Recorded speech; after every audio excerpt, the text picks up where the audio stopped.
আসসালামু আলাইকুম। মজার আধুনিক রান্না চ্যানেলের এই ভিডিওটি যারা দেখছেন সবাইকে আন্তরিকভাবে অভিনন্দন। আজকে আমি কাঁচা আম দিয়ে খুবই মজার একটি নাস্তা রেসিপি শেয়ার করব।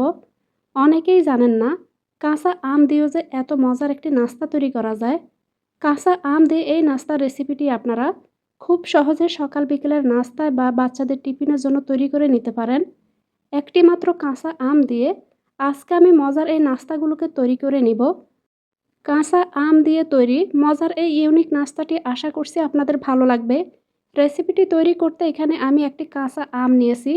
তো এখানে যেহেতু আমি আমের বড়া বা পিঠা রেসিপি তৈরি করব, তাই অবশ্যই আপনারা এখানে রেসিপিটি তৈরি করতে মিষ্টি আম ব্যবহার করবেন। তো এখানে আমি যেই আমটি নিয়েছি সেই আমটি এখানে মিষ্টি। সব কাঁচা আম কিন্তু টক হয় না। কিছু কিছু কাঁচা আম আছে অনেক বেশি মিষ্টি হয় খেতে। তো এখানে আমি এরকমই একটি মিষ্টি কাঁচা আম নিয়ে নিয়েছি। তো আমটাকে এখানে খোসাটাকে ছাড়িয়ে এরকম ছোট ছোট করে কেটে নিয়েছি। এবারে এই আমগুলোকে আমি পানি দিয়ে একবার করে ধুয়ে নিব। এতে করে যদি আমের মধ্যে কোনো কষ থাকে সেটি খুব সহজে এখানে পরিষ্কার হয়ে যাবে। তো এখানে পানির মধ্যে একবারের জন্য এখানে আমগুলোকে দিয়ে এখানে আমি পানি থেকে তুলে নিয়েছি। এবার এখানে আমগুলোকে একটা ব্লেন্ডারে নিয়ে নিব। এবার এখানে আমি এই বাটিটা মেপে দিয়ে দিব ১ বাটি পরিমাণ পানি। সাথে দিয়ে দিচ্ছি সেম বাটিটা মাপ করে এখানে ১ বাটি পরিমাণ চিনি। তো আপনারা আপনাদের বাসায় থাকা যেকোনো ছোট বাটি মাপে এখানে মেজারমেন্টটা করে নিতে পারেন। এবার এগুলোকে আমি খুব ভালোভাবে এখানে ব্লেন্ড করে নিব। তো এখানে আমি আমের এই মিশ্রণটাকে খুব ভালোভাবে ব্লেন্ড করে নিয়েছি। এবার একটি ছাঁকনি দিয়ে এগুলোকে আমি সেঁকে নিব। এতে করে আমের মধ্যে যদি আঁশ থাকে সেই আঁশটা এখানে আমের এই পিউরি থেকে আলাদা হয়ে যাবে। তো এখানে আমি সম্পূর্ণ আমের এই মিশ্রণটাকে এখানে সেঁকে নিচ্ছি। একটা চামচ দিয়ে এভাবে নেড়ে ছেড়ে নিলেই দেখবেন খুব সহজে এখানে সেঁকে নিতে পারবেন। তো এখানে সম্পূর্ণ আমের মিশ্রণটাকে আমি সেঁকে নিয়েছি।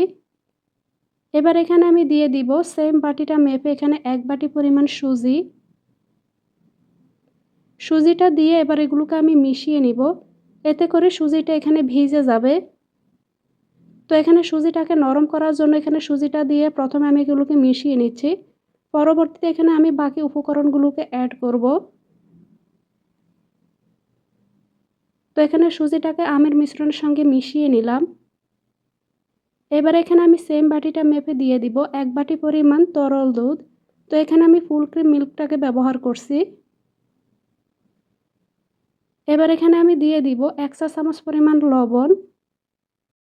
এবার সেম বাটিটা মেপে এখানে আমি আধা বাটি পরিমাণ ময়দা দিয়ে দিব।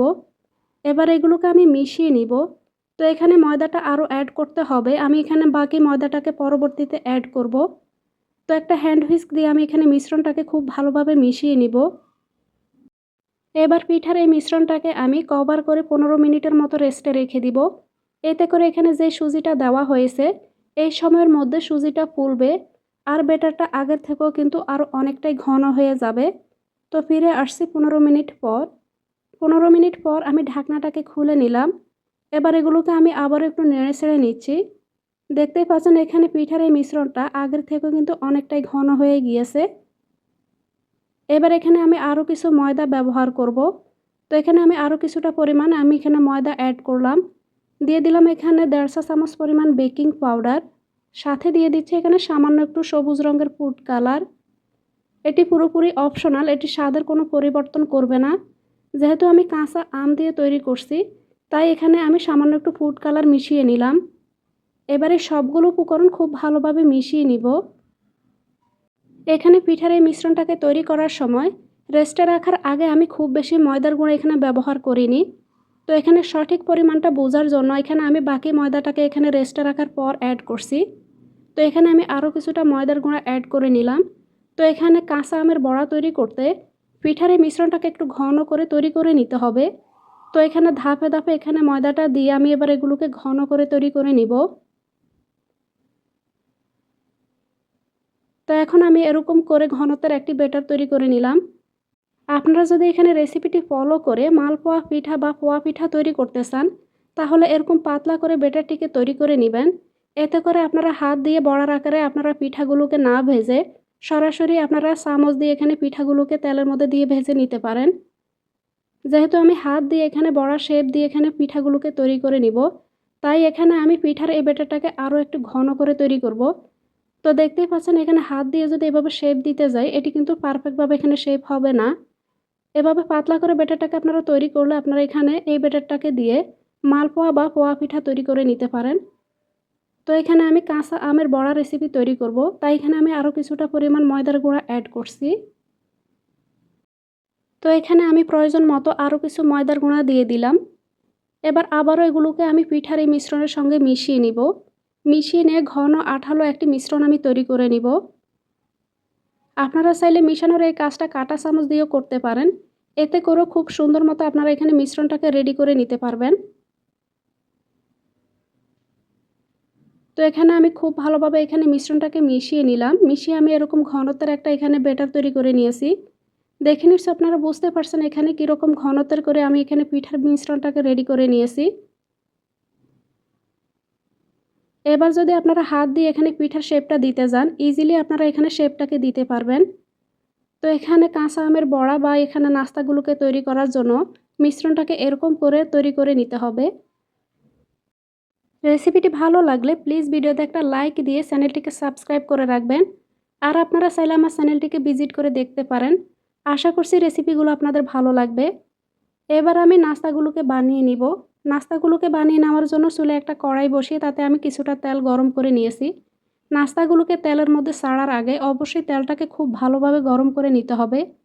তো এখানে আমি তেলটাকে চেক করে নিলাম যে এখানে তেলটা এনাফ গরম হয়েছে কিনা। তো এখানে আরও কিছুটা গরম করে নিতে হবে।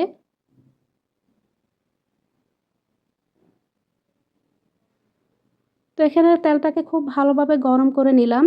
এবার নাস্তাগুলোকে এখানে তেলের মধ্যে ছাড়ার আগে আমি হাতের মধ্যে কিছুটা তেল লাগিয়ে নিয়েছি। এতে করে খুব সহজে নাস্তাগুলো শেপ দিয়ে দেওয়া যাবে। তো হাত দিয়ে যখন আপনারা এখানে নাস্তাগুলোকে তেলের মধ্যে ছাড়বেন, হাতের মধ্যে একটু তেল লাগিয়ে নিলে খুব সহজে এখানে নাস্তাগুলো এভাবে তেলের মধ্যে পড়ে যাবে। আর গোল করে আপনারা শেপ দিতে চাইলে খুব সহজে দেখবেন এভাবে নাস্তাগুলোকে আপনারা তৈরি করে নিতে পারবেন। কাঁচা আম দিয়ে এভাবে মজার এই নাস্তাগুলোকে একবার হলো বাসাতে বানিয়ে ট্রাই করে দেখবেন। সকাল বিকেলের নাস্তায় নাস্তাগুলো খেতে কিন্তু অনেক বেশি সবাই পছন্দ করবে। আর আপনারা নাস্তাগুলোকে তৈরি করে কারো সামনে দিলে যদি আপনারা বলে না দেন, তাহলে কেউ বুঝতেই পারবে না রেসিপিটি আপনারা এখানে কাঁচা আম দিয়ে তৈরি করেছেন। তো এখানে নাস্তাগুলোকে তেলের মধ্যে ছাড়ার কিছুক্ষণ পরেই দেখবেন নাস্তাগুলো তেলের উপরে এভাবে ভেসে আসবে। তো এভাবে আমি উল্টে পাল্টে নাস্তাগুলোকে পছন্দ মতো কালার আসা পর্যন্ত ভেজে নিব। চুলার আঁচটা এখানে আমি শুরু থেকে মিডিয়ামে রেখেছি। মিডিয়ামে রেখে এখানে নাস্তাগুলোকে আমি উল্টে পাল্টে পছন্দ মতো কালার আসা পর্যন্ত ভেজে নিব। কাঁচা আম দিয়ে তৈরি মজার এই নাস্তাগুলোকে এভাবে বানিয়ে যদি আপনারা কারো সামনে দেন, কাউকে বলে না দিলে সে বুঝতেই পারবে না রেসিপিটি আপনারা কাঁচা আম দিয়ে তৈরি করেছেন। সবাই খেয়ে অবাক হয়ে যাবে যে কাঁচা আম দিয়েও এত মজার নাস্তা তৈরি করা যায়।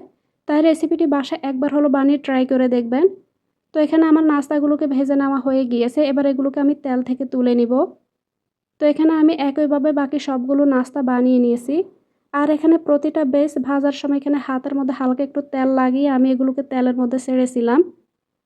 তো এখানে আমি নাস্তাগুলোকে একটা প্লেটে নিয়ে নিচ্ছি। প্রতিটা পিঠাই দেখছেন কতটা ফুলকো হয়েছে। পিঠাগুলোকে এভাবে বানিয়ে নিলে পিঠাগুলো ঠান্ডা হওয়ার পরও দেখবেন উপর থেকে কুঁচকে যাবে না। এরকমই ফুলকো নরম তুলতুলে থাকবে। ভিতর থেকেও দেখতে পাচ্ছেন পিঠাগুলো কতটা নরম তুলতুলে হয়েছে। কাঁচা আমের মজার এই নাস্তার রেসিপিটি আপনাদের কাছে কেমন লেগেছে কমেন্টে জানাতে পারেন। সময় নিয়ে এতক্ষণ এই রেসিপিটি দেখার জন্য সবাইকে অনেক অনেক ধন্যবাদ।